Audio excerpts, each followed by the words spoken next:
Well, good day to everybody. I've been gone for 2 weeks.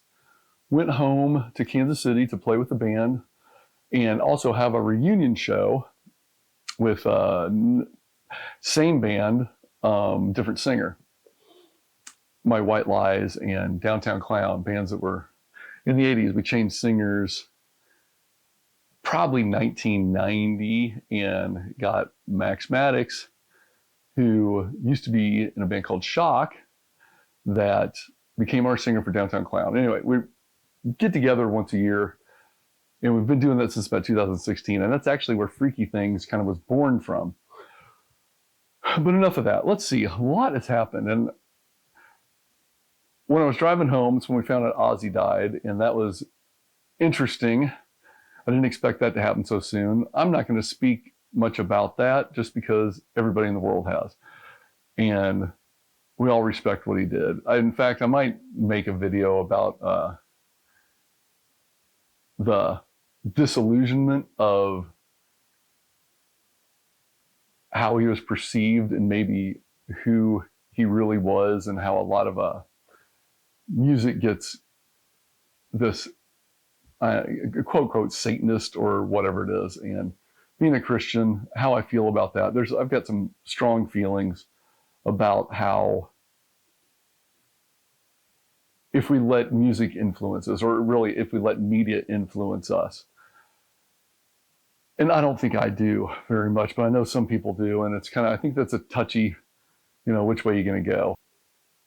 What I do want to talk about is our show that we had at a place called the Voodoo Lounge in Kansas City as part of one of the casinos, Harrah's. And a really great stage, a really great place to play. In fact, it's one of the first times I've actually been able to hear myself of the 3 times we've played now. And how bad we were, how many Spinal Tap moments we had, and that it's okay if you screw up, because I think we actually went over pretty good. And even though all the mess ups, why were we different? I'm not going to say better at all, because that's not the case. But I think we were a little different than some of the other bands we were playing with. The other bands that we played with, I'm not even going to name names, but let's just say I really enjoyed the music. There's a couple of bands I really like that were on our bill with us, and why we were actually headlining, I really don't know. And I don't even know if that's a thing anymore, because I think bands like to get the middle slots now as opposed to the in slot. What that did for us, though, by having in slot, is we got to allow our stuff to continually be set up, and we got a sound check, which was great because we needed it. And I think that's a pretty interesting thing. But I think bands these days choose to, and I'm talking local type bands, get to choose what time they go on. And since we were last, which still wasn't that late, I think we went on at like 9:30 or something like that. And we should, in my opinion, surprisingly had a really energetic crowd.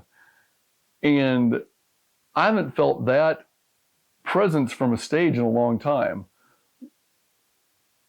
And it's incredible when you've got people lining the front of the stage and you're playing to somebody. That it really boosts your confidence and your performance, I believe, because you're not having to fake it. You really feel the energy of the crowd.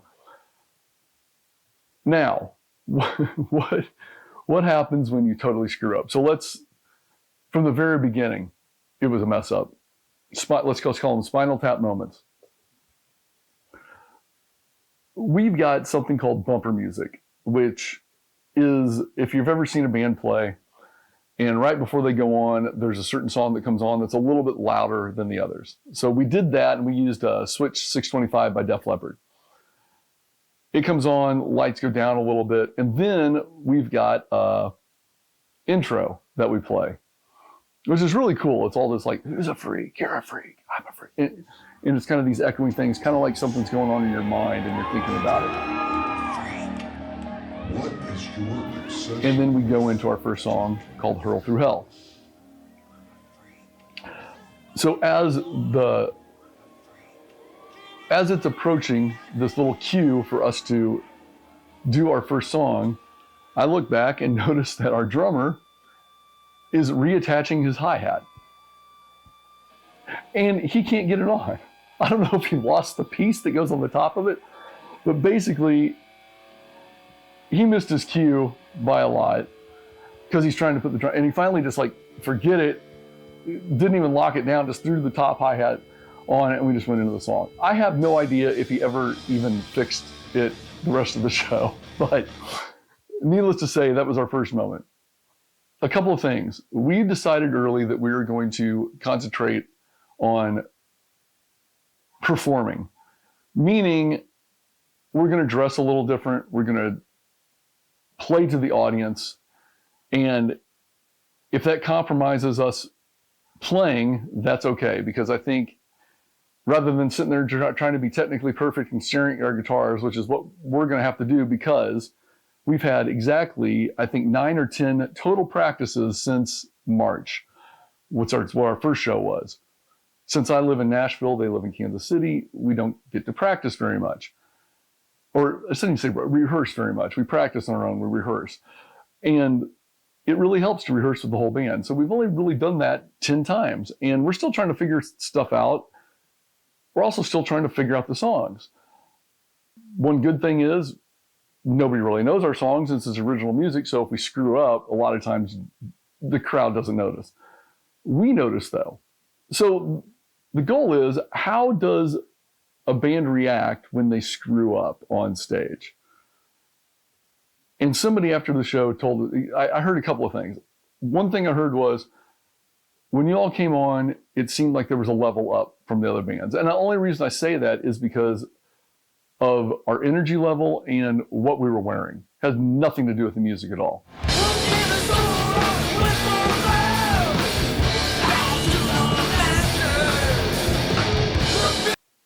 But it seems like a lot of bands these days, not all, but it just seems like this is what I overheard, was, why does it seem like the bands, or especially original bands these days, or any band in general, look like they just got off work when they get on stage?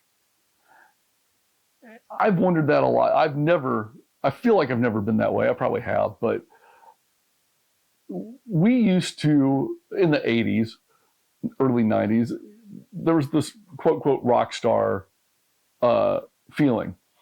It was interesting. I remember running into the drummer of Skid Row a couple years ago when I was out photographing them in Vegas, and I just happened to be walking through,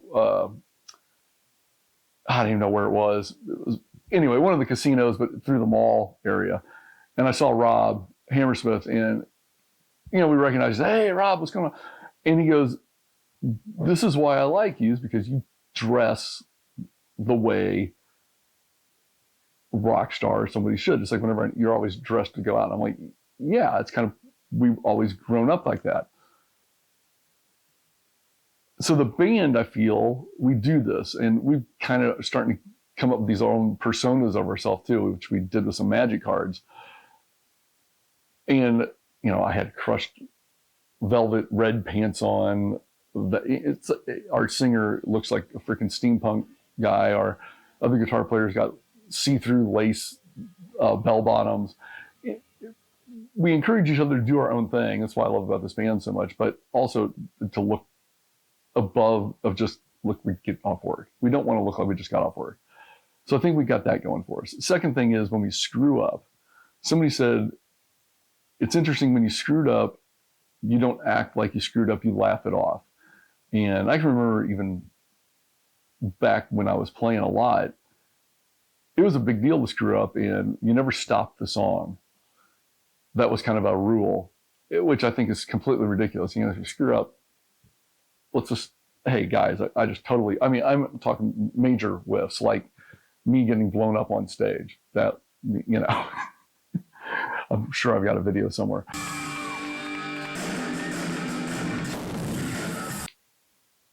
So we were playing, but here's what happened. So midway through the set, we go into a song called Freak Show. Again, now poor Clarence, our drummer, he completely forgot the song. And he starts it, and he's going into, I think, the next song, which is completely different tempo, completely different beat. And we're looking at him going, no, that's not it. No, that's not it.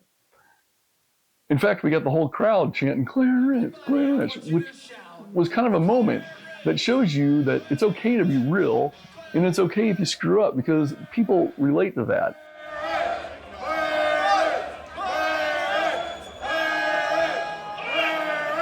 And it also shows you that you're not taking yourself too seriously, and it's kind of a more professional thing to do about it. I can remember one time I was watching at a David Lee Roth concert, and Steve Vai tried to do one of those, flipped his guitar around, and the thing flew off, and the guitar tech's freaking out, but Steve's just laughing. They're just laughing. It's like, what can I do? And it was such a real moment that made it so cool for us as the viewer, to see somebody that you really respect has problems too, and it's okay. So anyway, Clarence finally gets the right beat, and we start playing the song. And something's really out of tune. And I'm checking my tuning. And I'm looking over at Scott and Adam, our bass player and guitar player. And they're looking at each other because they hear it too. See, like I said, we could hear each other on stage. And something's just off. And I'm thinking, I know I'm in tune. I look over and I realize I've picked up the wrong guitar. See, Freak Show and the next song are a half step lower than all of our other songs. And I grabbed the damn wrong guitar. Well, what do? We've already played through the whole first verse. I just unplug. I start laughing to myself, grab my other guitar, plug in. I'm sure people from the audience thought something's wrong with his guitar and he's got to change. Not even, I doubt if even anybody knew we were out of tune, other than just like, they're playing something weird. The minute I plug my guitar in, and I always go through the strap, I go to hit a chord and I stepped on my chord, pulled cord right out of the guitar. I looked at somebody in the front row that had been there, like this, there was this, I'm going to call him a kid, but younger guy. And he has been staring at me like the whole time. Really, it was pretty funny. I was engaging with him. And I just looked at him, just kind of like shrugged my shoulders, laughed, plugged my guitar back in, got on with the song. But it's those kind of moments. It's like, how do you react to something that happens on stage? Do you freak out, stress about it, or do you just kind of realize, hey, I'm human, everybody screws up, we're here to have fun, you're here to have fun. That's what's important, not us playing the song absolutely perfect. Our other guitar player, Adam, is kind of a perfectionist. And I told him after that, how'd that feel after the show was done? And people kept coming up, oh my God, you guys are just like so much energy, so much this and that. Can't forget, this is one of the best shows I've ever seen. And I'm thinking, in our heads, we're thinking, wow, we really sucked. I'm not even going to get into how bad the backing vocals were, how out of key we were. Which when I watch back the videotape, I'm going, oh my God, this is hard to even listen to. This is the kind of thing I noticed, but as an audience member enjoying the show, maybe you don't notice. And what is more important? Is it the performance or how good you were?